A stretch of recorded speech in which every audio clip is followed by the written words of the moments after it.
Meta just released a new sneaky update recently, and they didn't tell anybody about it, and it's causing a ton of chaos in the industry. Here's exactly what you need to know. And most importantly, if you are running any sort of IG DM ads or just DM ads in general, you're going to be affected by this. Now, if you're not running these ads and you're running other campaigns, it will affect you, but there's going to be more pros than cons towards the other campaigns. So let me explain everything you need to know, because I have done a tremendous amount of research on this, and it seems that nobody really knows about it and nobody's really talking about it. So the agenda for today is, what the fuck is Andromeda? We're going to refer to this as Andro, because I don't even know if I'm pronouncing that right, to be honest with you. More importantly, why your IGDM ads fell off a cliff. Simplified explanation of what this is, simplifying it just so you can understand it, because if you just go out and try to Google all this stuff, it's not going to make any logical sense.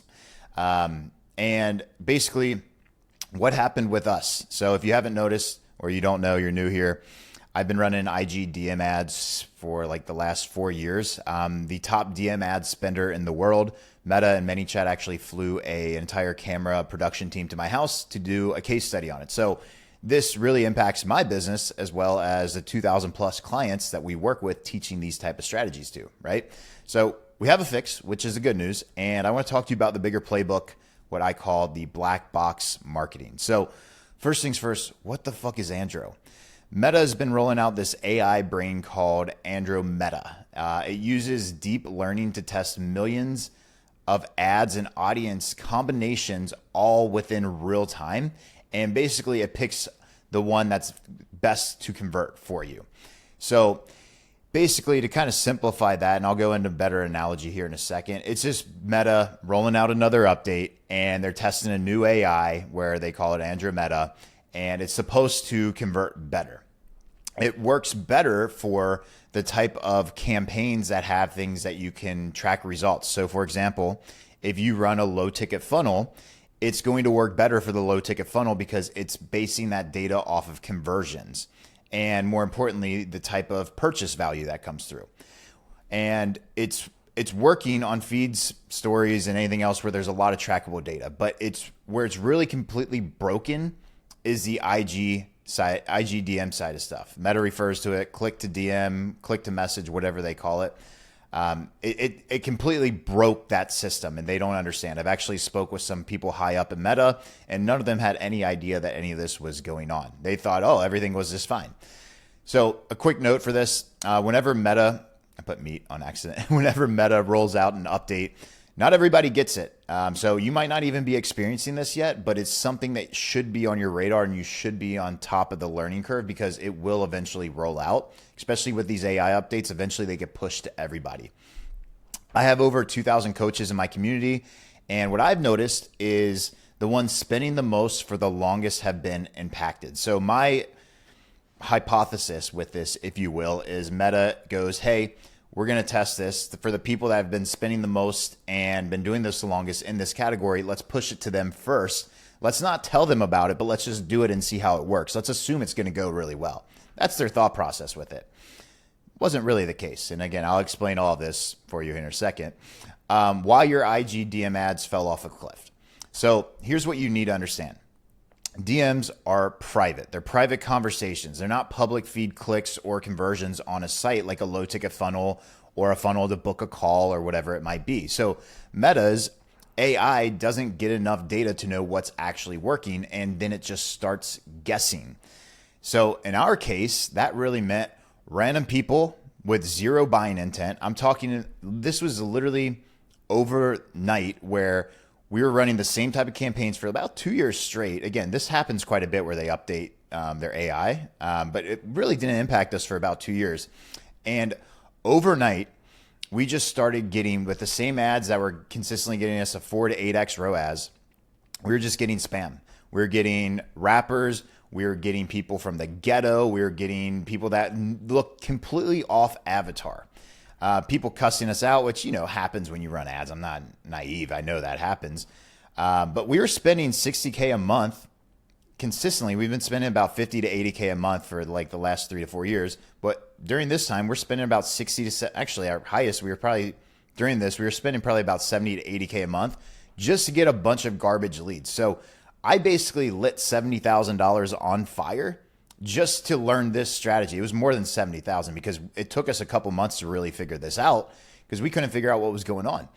And to make it worse, on top of that, the IG algorithm started tagging our page, my main page where we were getting, spending $70,000 plus a month on, as spam. So we couldn't even message new followers. I went down a whole rabbit hole with this, paid a lot of people a lot of money. I call them the IG mafia to fix stuff and help me figure out what was going on. And none of them could fix it permanently because it kept happening over and over and over again.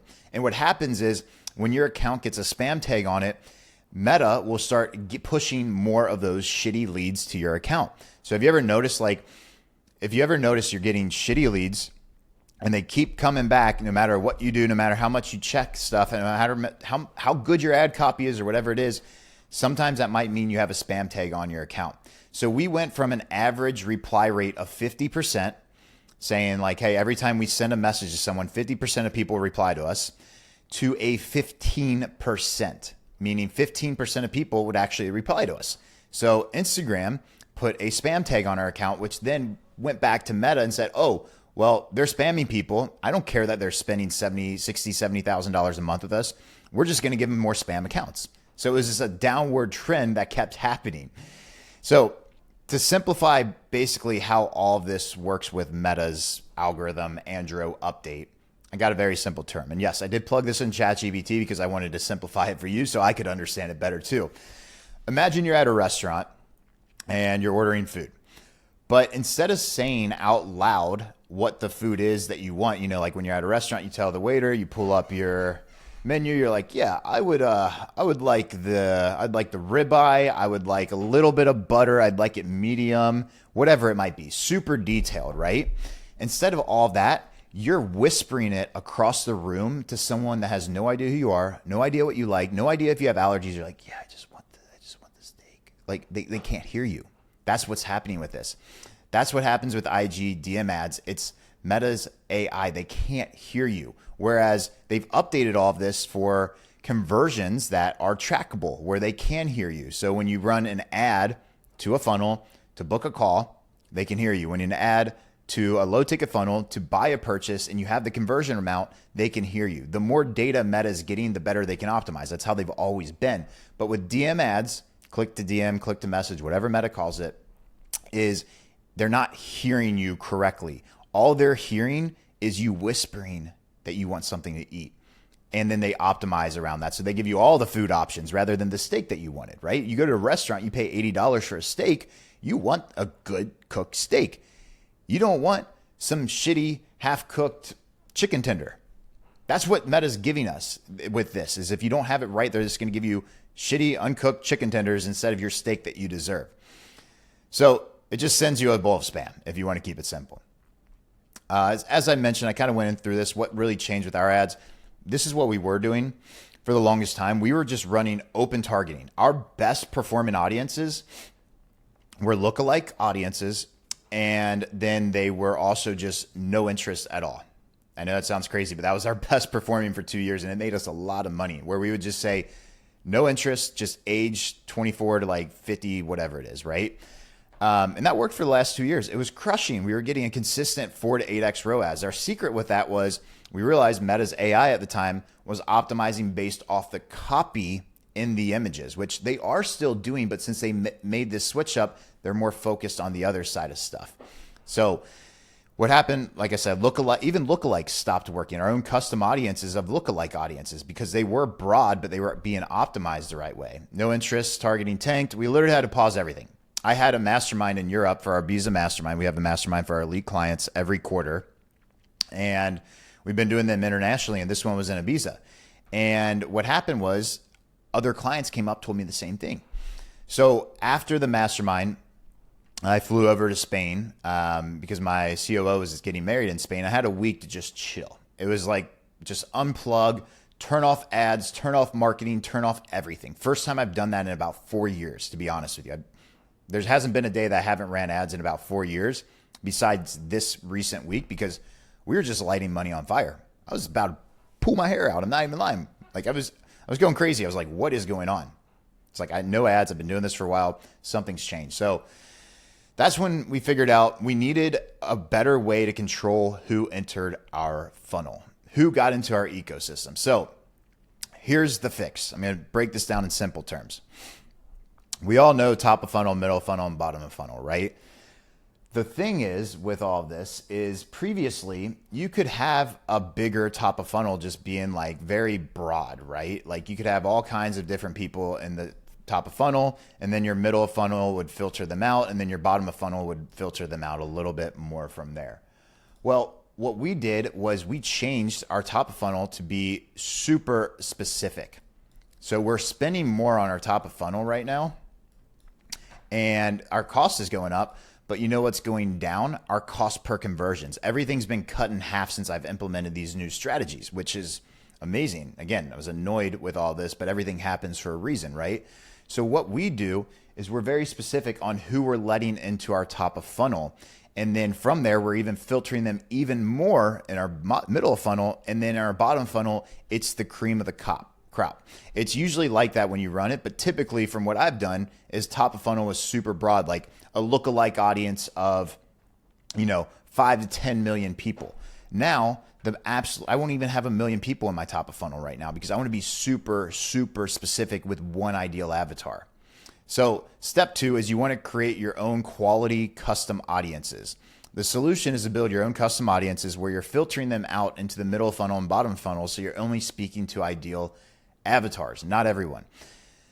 Build custom audiences manually instead of relying on lookalikes. Go broad or you will fail. So here's the 1,000-foot solution. And I'm not going to give you my specific targeting or what we tell our clients with, because again, this is a problem like we figured out. I want to give you this so you can go and figure some stuff out on your own. If you do want to shortcut it, you can always book a call with us and my team, and we'll literally just shortcut the entire learning curve for you.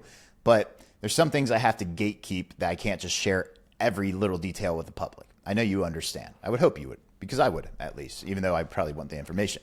That's why I'm giving you like the 1,000-foot overview of this. Is what we do in our top of funnel, we have our lookalikes, but we narrow those lookalikes down and we get super specific. So in Ads Manager, you have an option to have your custom audience or your lookalike, and you have another option to pair it with interest and then to narrow it down from there.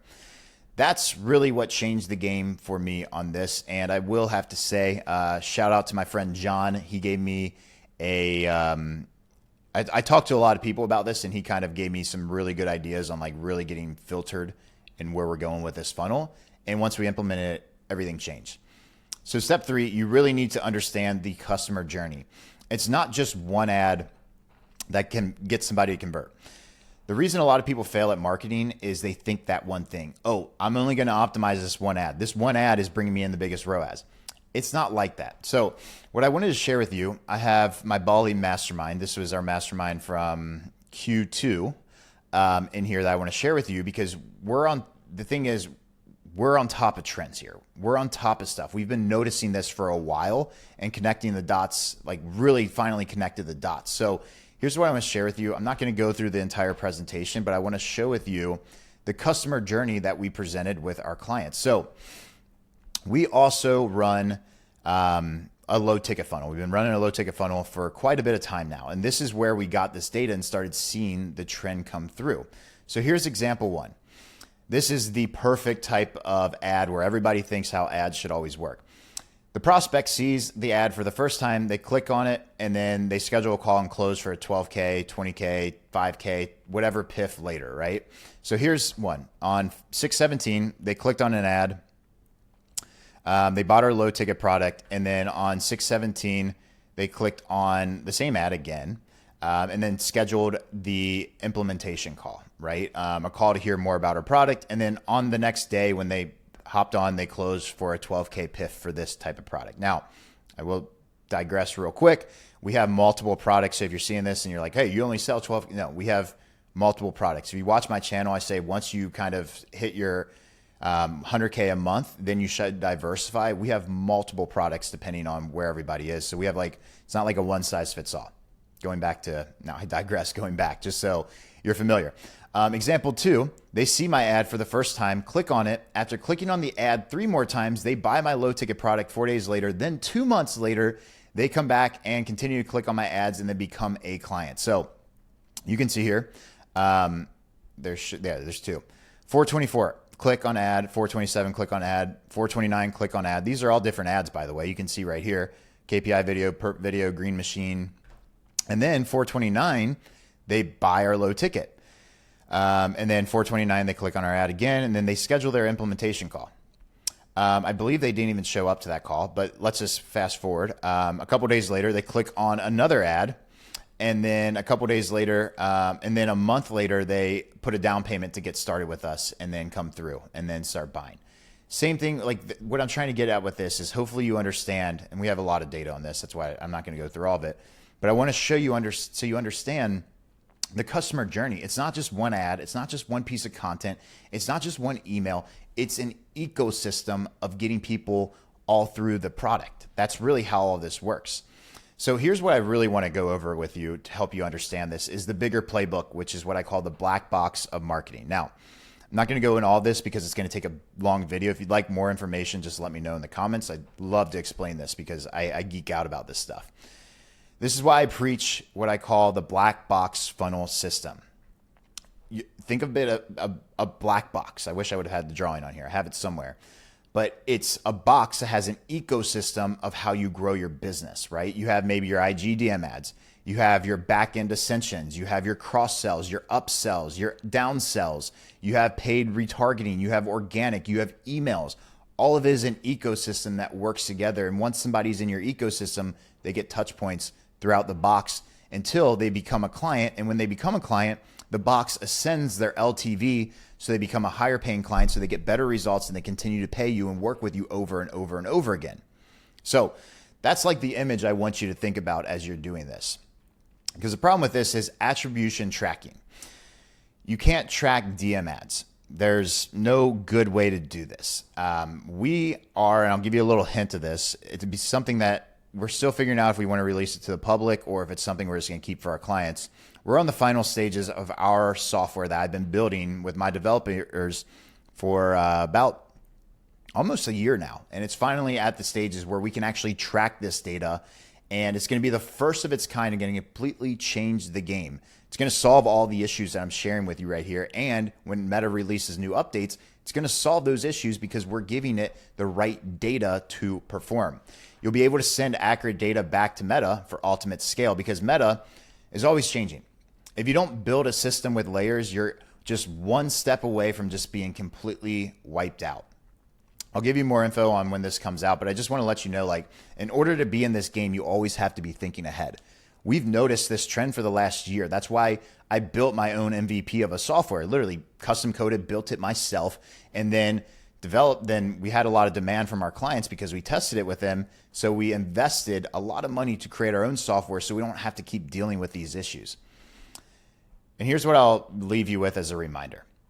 Meta is always going to be evolving. This isn't the first update, and it definitely won't be the last. There's been plenty of times where this has happened and it just wipes a lot of people out. My best advice, surround yourself with people who are in the know. If you haven't already, my biggest advice would be just simply subscribe to this channel because I'll keep you updated on what's working for us and what's not working and how we're adapting in real time. The truth is, ads are always changing, guys. That's the name of the game. It's a pro and a con. There's good things behind it and there's bad things. The good things is you're going to quickly see the amateurs getting wiped out. I'm already seeing it right now where there's certain people that have been copying what we do and they teach the same strategies and now they're changing everything they're doing because they don't know how to adapt to this type of stuff. The amateurs will get wiped out and the pros, they evolve and stick around. And if you stick around and continue watching these videos, I hope that you can be a pro yourself.